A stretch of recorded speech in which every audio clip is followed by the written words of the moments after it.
Cristo chamando, chama por ti e por mim. Graças a Deus, estamos iniciando mais um programa nesta belíssima manhã de segunda-feira, hoje 29 de outubro, Dia Nacional do Livro. E nós, brasileiros, que ontem, domingo, fomos às urnas, de norte a sul, de leste a oeste, dar o nosso voto de confiança àquele que nós julgávamos que realmente seria o melhor para o Brasil, para a família e, por que não dizer, para toda a nação brasileira. O presidente Jair Messias Bolsonaro foi realmente o homem eleito, escolhido pela vontade da maioria. E todos nós sabíamos, antes do pleito, do segundo turno, as pesquisas mostravam isso. Ninguém é tão ingênuo que não pudesse admitir, mesmo antes, ele já tinha sido eleito. Porque essa era a expressão de toda a população, da maioria. Agora, deixe-me dizer uma coisa. O presidente Jair Messias Bolsonaro vai ser o presidente de todos. Não vai ser presidente apenas de uma classe que o elegeu, vai ser também presidente daqueles que foram contrários. Ele será presidente de ateus, espíritas, católicos, protestantes, pessoas que realmente não concordam, não aceitam o seu plano de governo. Ele agora é presidente de todos. O que é que eu estou querendo dizer com isso? É que nós agora devemos estar unidos. Sim, unidos como, pastor? Alguém pode até dizer, o Brasil está dividido. Dividido como? Eu acredito que mesmo aqueles que não votaram nele querem o melhor para esta nação. Querem ver um país crescendo, desenvolvido realmente em todos os aspectos, em todas as áreas. Ninguém quer... Vamos imaginar aqui, uma moça casa com um rapaz e aí eles já casam dizendo, olha, eu quero ser infeliz no casamento. Eu quero ter um casamento desastroso. É assim que a gente faz? Então, eu acredito que o casamento que o Brasil recebeu agora em ter elegido, em ter trazido o Jair Messias Bolsonaro como o presidente realmente eleito, devemos agora lutar para realmente ajudar esta nação a melhorar, termos dias melhores, não é? Então, agora é hora da gente construir, é hora da gente, inclusive, dar o melhor, cada brasileiro, mesmo os que votaram contra, dar o melhor de si para ver esta nação alavancar. E eu acredito que com a ajuda de Deus, que esse era o lema, e foi o lema da sua campanha, a família acima de tudo, Deus acima de todos. Sabem, amigos, essa expressão está na Bíblia. Lá em Mateus 6,33, Jesus disse, buscar em primeiro lugar o reino de Deus e a sua justiça, e todas as demais coisas vos serão acrescentadas. Então é bíblico, isso é Bíblia. É algo que realmente é uma hora em que nós temos que pensar somente Deus salve a pátria, Deus ajude o presidente eleito realmente ter uma boa administração, a sua equipe, segundo ele, não foi negociado pelo toma lá da cá, pessoas altissimamente competentes que vão cada um trabalhar na sua área. Evidentemente, não vou dizer que não haja falhas, que não tenhamos problemas, vamos ter sim. Perfeitos, não há nenhum.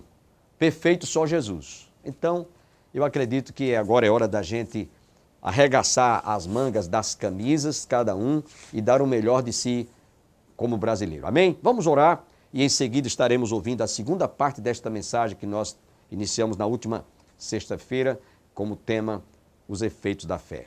Pai, queremos te render graças e te bendizer também, porque nesta manhã tivemos a oportunidade de recebermos o início de dia e da semana que estamos desfrutando, já com os resultados das urnas que trouxeram o presidente Jair Messias Bolsonaro eleito para dirigir, para governar os destinos e o futuro desta nação. Que tu se digne de abençoá-lo, juntamente com a sua esposa, com seus filhos, com a sua família, e que todos nós brasileiros possamos estar unidos, agora debaixo de uma bandeira desfraldada, esta bandeira verde e amarela, esta bandeira que realmente nos deixa esperançosos de que vamos ter dias melhores. Abençoe, portanto, o nosso país, na sua nova gestão, na sua nova administração, a partir do dia 1º de janeiro de 2019. É o que nós te rogamos já, agradecidos, ó Pai, em nome de Jesus. Amém. Fiquemos com a segunda parte desta mensagem que nós transmitimos sobre os efeitos da fé.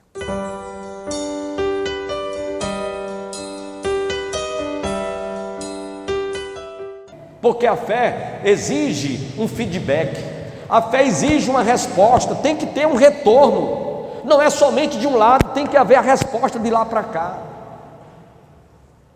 Por isso, nesse sermão, a nossa pretensão, nossa proposta é conduzir aqueles que nos ouvem, nos assistem, a experimentar os efeitos da fé. Isso é como um medicamento. Você tem que ingerir. Se você está doente, seja qual for o sintoma, você vai ao médico, ele prescreve lá uma receita, toma esse comprimido de tantas e tantas horas, vai ter efeitos colaterais, você vai ter tontura, vai ter isso, você vai ter aquilo, você vai ficar meio sonolento, não dirija, você precisa de estar em repouso, você vai ter cólicas, uma série de efeitos colaterais. Você tem que ingerir o remédio, mesmo sabendo que vai ter aqueles efeitos colaterais, mas que você vai ficar bom. O remédio, ele é sanativo, ele vai trazer cura, ele vai eliminar os sintomas da doença, não é assim? Você tem que tomar, você tem que ingerir, você tem que degustar. É amargo, talvez é algo vai causar efeitos colaterais, mas vai ser para o seu próprio bem, você vai ficar bom, vai ficar curado. Os efeitos vão acontecer, mas a resposta final é que o mal vai ser debelado. Assim é a fé, assim é a fé. E eu pretendo, portanto, mostrar que você precisa de experimentar. Agora veja uma coisa: que tamanho deve ser a nossa fé? Eu agora mesmo distribuí com todos vocês esses recipientezinhos com essas sementezinhas de grão de mostardas. Observe que é uma semente minúscula, não tem quase tamanho. Porém, Jesus ilustrou o tamanho da fé que você deve ter para realizar grandes proezas, grandes coisas ou grandes maravilhas. Lá no Evangelho de São Lucas, no capítulo 13, versículos 19, Lucas, capítulo 13, versículo 19, eu queria chamar a sua atenção para o que Jesus falou a esse respeito. Capítulo 13, versículo 19, versos 18 e 19, e dizia: a que é semelhante o reino de Deus, e a que o compararei? É semelhante a um grão de mostarda, que um homem plantou na sua horta, e cresceu, e fez-se árvore, e as aves dos céus aninharam-se nos seus ramos. Observe esse grãozinho que você viu agora nesse recipiente que eu mostrei para vocês. Eu vou pedir que o irmão Sidney me dê aqui, por favor. Eu quero ilustrar para aqui os amigos que nos assistem, eles possam, não é possível talvez você ver isso, mas aqui está, é pequenininho, tão pequeno que não dá para você ter a dimensão do tamanho desses grãozinhos, menor do que um grãozinho de areia. Jesus ilustrou isso aqui para mostrar o tamanho da fé que você pode ter e operar grandes maravilhas e ver os efeitos. No capítulo 17, versículo 6 do Evangelho de São Lucas, Jesus também tornou a dizer: se tiverdes fé como um grão de mostarda, direis a esta amoreira: arranca-te e transplanta-te no mar, e ela vos obedecerá. Quem pode dizer amém? Preste atenção. Alguém já disse: muitas pessoas desejam ter uma fé do tamanho de uma montanha antes de tentarem mover uma semente de mostarda, um grãozinho desse aqui. Julgam que é preciso ter uma fé do tamanho de uma montanha. Porém, basta você tentar mover uma sementezinha dessa, você já tem fé. Alguém pode também perguntar: pastor, o que devo fazer para adquirir essa fé? O que é que eu tenho que fazer, pastor? Qual é a receita que o senhor me dá? Que sugestão? Me dê alguma ideia, pastor. Quanto custa? Onde está esse tipo de fé? Como eu posso alcançar para ter sucesso na minha vida? Para ter a solução dos meus problemas de ordem conjugal, de ordem econômica, de ordem financeira, doença, cura, toda sorte de situações e de adversidades. Essa fé está ao alcance de todos. Quem pode dizer amém? Você que está em casa me assistindo agora, talvez você está decepcionado, triste, abatido, amargurado, desenganado até pelos médicos. O médico disse que o seu diagnóstico é o pior possível, não tem solução, só um milagre. Agora é hora de você exercer fé. Ela está ao alcance de todos, ricos, pobres, nobres, plebeus, sábios, ignorantes, nobres, gente simples e humilde, e também nobres, e até mesmo aqueles que se dizem ateus.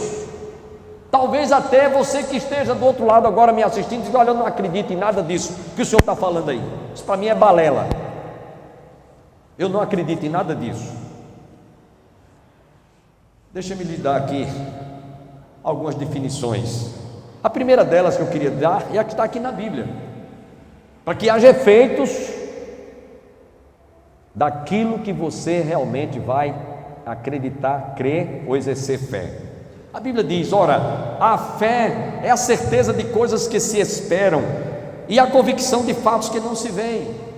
Eu não posso apalpar a fé, não é algo que eu pegue, não é algo que eu segure, não é algo que eu sinta assim, materialmente falando, não é algo palpável, é um substantivo abstrato. Eu não posso apalpar, eu não posso materializar no sentido de, eu estou pegando agora na fé, mas eu posso sentir, amém? Eu não posso apalpá-la, mas eu posso sentir. É como a dor, substantivo abstrato. Estou sentindo uma dor aqui no coração, estou sentindo uma dor no peito, estou sentindo uma dor na barriga, estou sentindo uma dor na cabeça, estou sentindo uma dor na perna. Eu não posso pegar na dor, eu posso sentir. Então alguém já disse, a definição da Bíblia, primeiro diz: a fé é a certeza das coisas que se esperam e a convicção de fatos que não se veem. Eu não estou vendo ainda, eu não estou apalpando, mas pela fé eu já tomei posse. Alguém já disse que o olhar humano é estreito para contemplar o horizonte da fé, que é infinita. Outro pensamento diz: a fé é como ouro, e para ser usada, é para ser usada, e não para servir de adorno. Outro pensamento: o único edifício construído de cima para baixo é o edifício da fé. Alguém também disse: fé é fazer a vontade de Deus sem fazer perguntas. Isso foi Samuel Coletti que disse isso. E alguém também disse: a fé, você pode fazer muito pouco com ela, mas também nada sem ela. Tudo isso aqui para que você entenda como é que a fé funciona. Quem pode adquirir fé? A Bíblia, meus irmãos e amigos, é um livro repleto, cheio, é um compêndio de fé. Da primeira página, da primeira linha até a última, está cheia de fé. Lições, histórias, exemplos de homens, de mulheres, no passado e no futuro, que exerceram fé e tiveram realmente grandes resultados. Por isso que o escritor sagrado aqui, ele começa descrevendo, dá uma definição da fé, e depois ele mostra o exemplo, como o mundo, como o universo foi criado. Não pela explosão do Big Bang, como alguns creem, não pela teoria da evolução, de que o homem veio evoluindo até chegar no estado em que ele se encontra. O homem veio do macaco, aquela história que todos conhecem. Porém, a Bíblia diz claramente: pela fé entendemos que o universo foi formado pela palavra de Deus, de maneira que o visível veio a existir das coisas que não aparecem. Louvado seja o nome do Senhor. Veja, a fé trouxe o efeito do mundo que está aí criado ao nosso redor. Quanta coisa bela, quanta criação, né? Que prova, que demonstra o quanto esse Deus que criou os céus e a terra, que criou o homem conforme a sua imagem e semelhança, trouxe todo esse efeito da natureza que está aí, exuberante, bela, formosa. Louvado seja o nome do Senhor. Diz lá o texto, quando Deus criou o homem, criou os céus, o mar, as estrelas, tudo, enfim, cada coisa que ele ia criando, diz, e viu Deus que tudo era bom. É o que descreve os efeitos da criação de toda a natureza. E aí, depois que o escritor sagrado faz uma definição de fé e mostra como o mundo foi criado, ele descreve a história de cada criatura, não é? Abel, Enoque.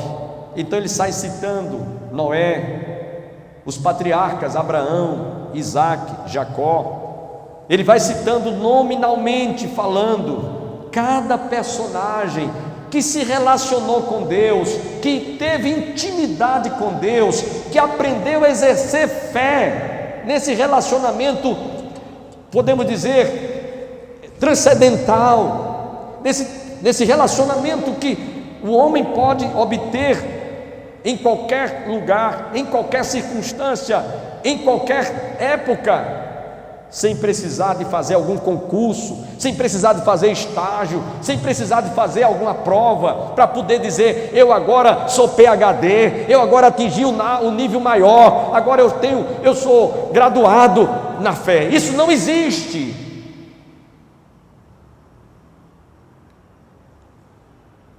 A Bíblia está cheia, repleta de inúmeras histórias e fatos que descrevem esse fenômeno que é a fé em todas as suas páginas.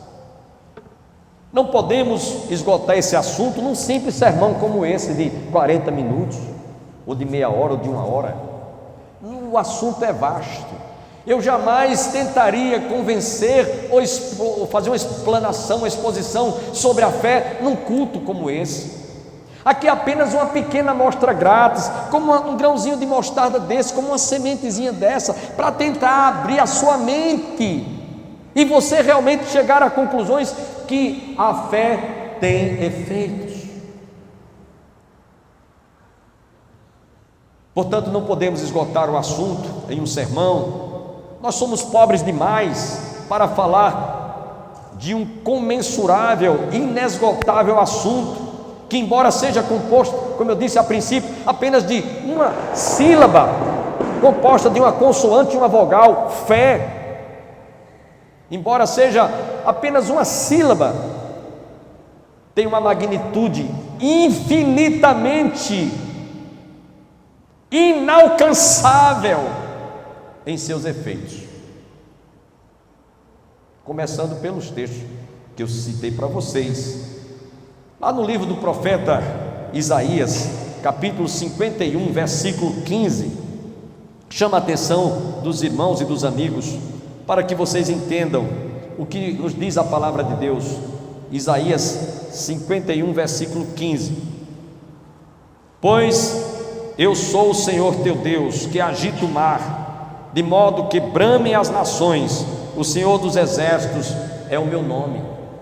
Os mares, os oceanos, que foram criados para fazer separação de terra e água, é uma das maiores provas da soberania de Deus, de fazer com que o mar, os oceanos que estão aí, essa quantidade maior d'água, muito mais do que terra, estejam respeitando os limites.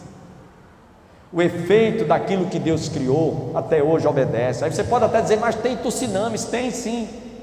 Porém as tsunamis, elas vêm já exatamente por causa do desequilíbrio do homem, que tem realmente causado todos esses transtornos em toda a nossa terra, em todo o nosso globo terrestre. Então, infelizmente, os homens estão hoje colhendo aquilo que eles têm plantado. Alguém já disse que aquilo que o homem semear, isso ele ceifará. Quem planta vento, colhe tempestade. A Bíblia diz, aquilo que o homem semear, isso ele ceifará. Nós vemos também no livro do profeta Isaías, no capítulo 51, versículo 15, Ele fez a terra pelo seu poder, estabeleceu o mundo por sua sabedoria e com a sua inteligência estendeu os céus. Tudo que Deus fez e criou foi formoso e perfeito. Portanto, nada do que Deus criou foi criado simplesmente por criar. Tem suas razões da existência. O mundo, os céus, a terra, o mar, os peixes, os animais marinhos, os animais selvagens, os insetos, o homem que foi criado conforme a sua imagem e semelhança para usufruir de toda a obra da natureza da criação, precisa de exercer fé como a de um grãozinho deste de mostarda, o tamanho minúsculo que vocês viram aqui.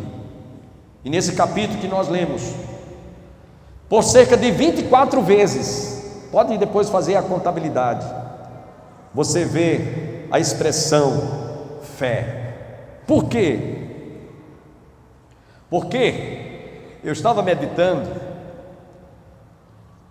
o dia tem 24 horas, é como se para cada hora do dia nós vivamos e exerçamos ou exercitemos fé, porque a Bíblia diz que sem fé é impossível agradar a Deus.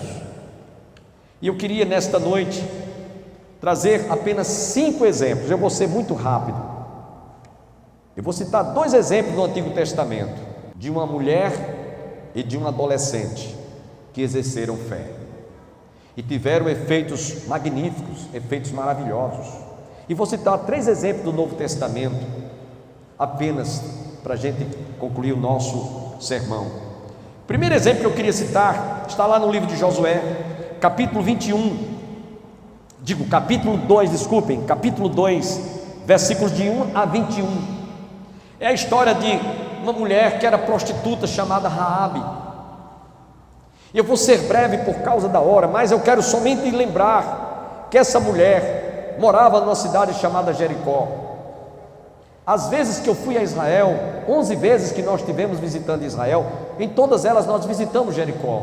Hoje só tem ruínas, mas diz o texto sagrado que essa mulher morava em Jericó, e ela um dia tomou conhecimento, ela ouviu falar que o Deus dos antepassados, o Deus de Moisés, o Deus de Abraão, o Deus de Isaac, de Jacó, havia feito promessas que aonde pisasse a planta dos seus pés, eles tomariam aquela terra por posse.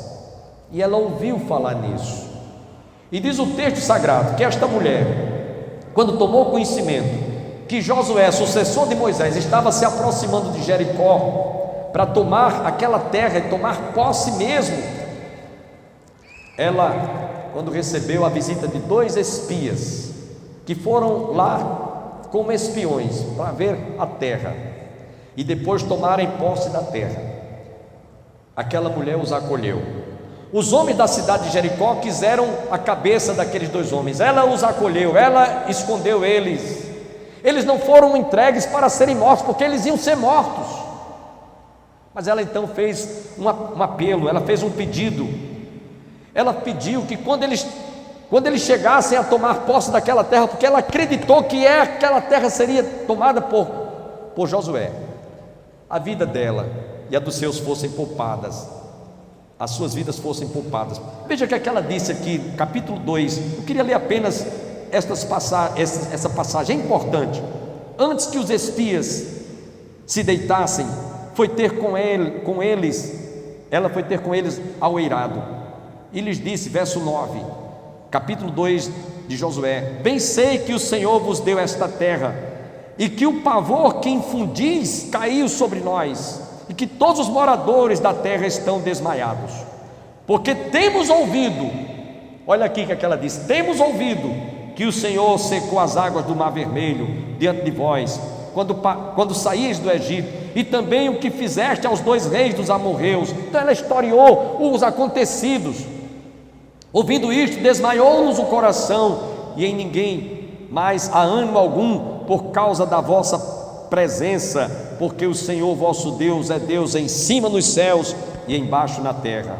Agora, pois, jurai-me, vos peço, pelo Senhor, que assim como usei de misericórdia para convosco, também dela usareis para a casa do meu pai e me dareis o sinal certo.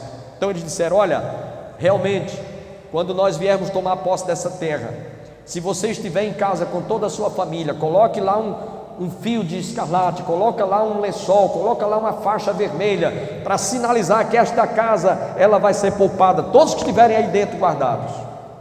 Aquela mulher ouviu falar, e o ouvir falar dela produziu o efeito dela acreditar e pôr em prática aquilo que ela estava pedindo a eles. Por isso foi poupada ela e toda a sua casa, ao ponto de Raabe, que era uma prostituta, vir fazer parte da árvore genealógica de Jesus. Esse é o primeiro exemplo. A fé tem efeito, gente. Amém? Aquela mulher acreditou, e diz o texto, porque temos ouvido que o Senhor fez. Sabe, amigos, não basta você dizer que crê, não basta você expressar que acredita, como eu citei a história daquele trapezista que o povo dizia: nós acreditamos. Não basta, isso não é suficiente. Você tem que exercitar o efeito da cura, o efeito do milagre, o efeito da libertação, o efeito da salvação. Pela graça sois salvos mediante a fé, diz a Bíblia. Isto não vem de vós, é dom de Deus, não vem das obras para que ninguém se glorie. Você tem que exercitar. Então, esse exemplo primeiro eu queria deixar para vocês. Um outro exemplo para a gente ir adiante é de uma moça que a Bíblia não diz o nome dela, está lá no livro de 2 Reis, capítulo 5, verso de 1 a 14, a história da cura de Naamã. Quando Israel foi levado para o exílio, para a Síria, diz a Bíblia que foi uma mocinha lá no meio daqueles que foram levados para o exílio como cativos, e aquela mocinha, quando chegou lá, ela tomou conhecimento que aquele senhor chamado Naamã, onde ela estava hospedada, ele era oficial do rei da Síria, estava com lepra. A lepra era uma doença incurável, a lepra era uma doença que quem tinha praticamente ia morrer leproso para o resto da vida. Mas aquela mocinha viajou, estava longe despatriada da sua casa, de seus familiares, estava distante, mas ela levou consigo essa arma poderosa que chama-se fé. E quando ela estava lá, vendo o seu senhor e doente, enfermo, ela disse: quem me dera que o meu senhor estivesse com o profeta que havia em Israel. Está lá no capítulo 5, 2 Reis, rapidinho, dá para a gente ler, 2 Reis capítulo 5. Essa moça, ela foi levada para a Síria, porém ela levou consigo essa arma poderosa que chama-se fé. Louvado seja o nome do Senhor. Agradecemos a todos que estiveram conosco, esperamos em Deus amanhã darmos seguimento a esta mensagem, a conclusão desta palavra que Deus nos deu nesta manhã. Que todos fiquem com Deus, um fortíssimo abraço, e vamos celebrar e vamos comemorar a vitória do presidente eleito Jair Messias Bolsonaro. Tenham todos um bom dia.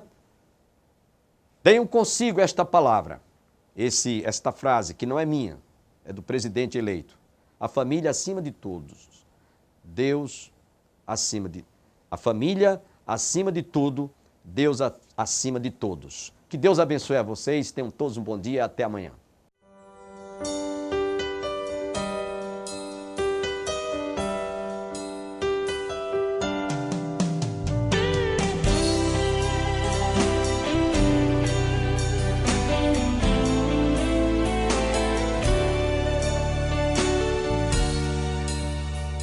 Manso e suave é Cristo chamando, chama por ti.